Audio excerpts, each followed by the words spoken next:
तो आपका आज से ये पति हो गया, ठीक। और आपका सुंदरता देख करके ये हमेशा मोहित हो जाता है। तो आप अपनी सखी से जानती हैं क्या कह रही हैं?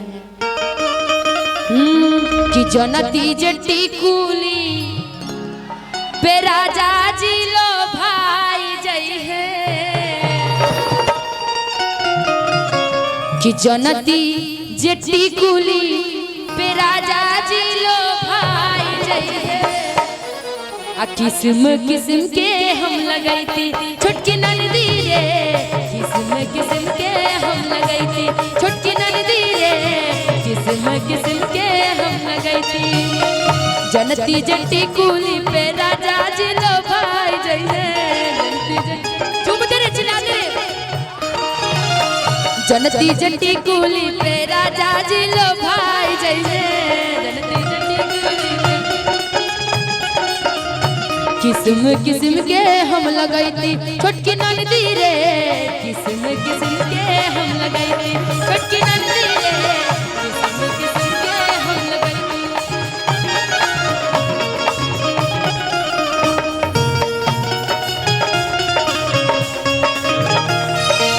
बहुत अच्छा एंजॉय करते हुए एकदम झूलते रहिए आप लोग, हिलते रहिए, आपको भी गर्मी आएगी।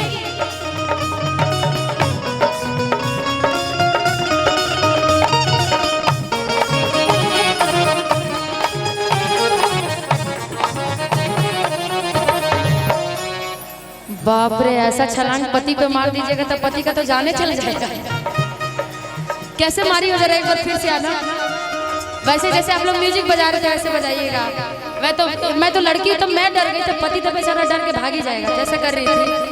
किस्म किस्म के हम लगाई थी छोटकी नंदी रे,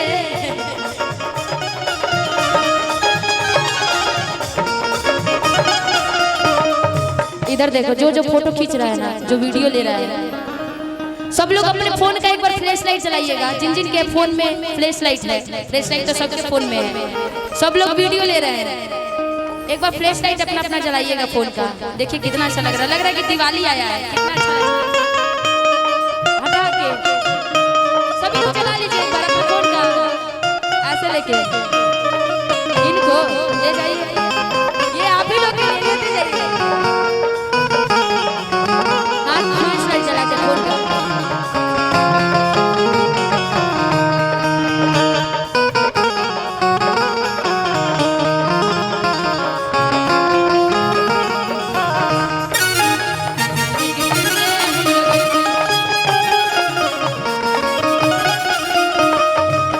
आर्यन देखो, तुमको हारना नहीं है इससे।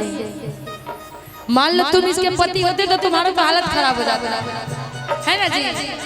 लेकिन मान लो थोड़े देर के लिए तुम्हारी पत्नी को चेंज किया जाता है, ये तुम्हारी पत्नी थोड़ा सा तुमसे ज्यादा मोटी पड़ जा रही है ना, इसी को लाते हैं, तुम इसकी पत्नी बन जाओ, ठीक। और हारना मत, ऐसा करना कि ये हार जाए, तुम मत हारना, ठीक। राजा जी ने सो रहो सिंगार हम, तालियां बजा के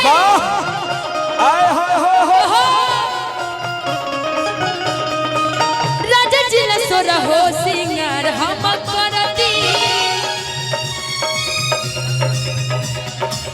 अपना बोलमुआ पति नो रात मराती।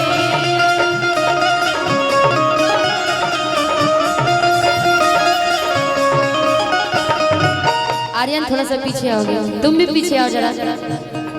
तुम लोग का पता चल रहा है कि यदि शादी सच में होता ना तो मार धार ज्यादा होता, प्यार कम मार धार ज्यादा होता है। ये क्या हुआ?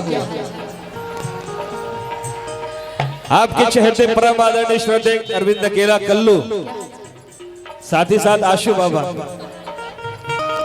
और गुड्डू जी पांडे, हृदय से आपका हार्दिक अभिनंदन स्वागत है। बाबू यार आओ। राजा जी ला सो रहो सिंगार हम करती, अपना बोलमुआ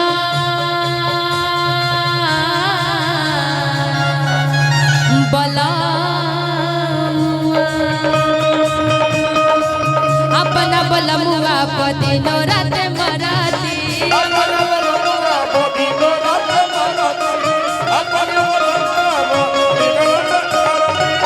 देखो लड़का इतना प्यार करते तुम्हारे टिकली से, लड़की बोलती है क्या?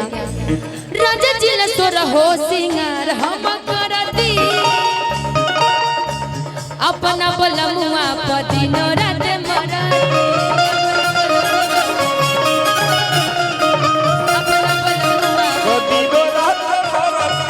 जनती जे झुमुका पे राजा मरे झूम जाइए, जनती जे झुमुका पे राजा मरे झूम जाइए। सोनरा से कही के गढ़वई छोटकी ननदी रे, सोनरा से कही के गढ़वई छोटकी ननदी रे, सोनरा से कही के गढ़वई छोटकी ननदी रे, सोनरा से कही के गढ़वई छोटकी ननदी रे, सोनरा से कही के गढ़वई छोटकी ननदी रे, सोनरा से कही के गढ़वई कि छोटकी ननदी रे आ सोनरा से कही के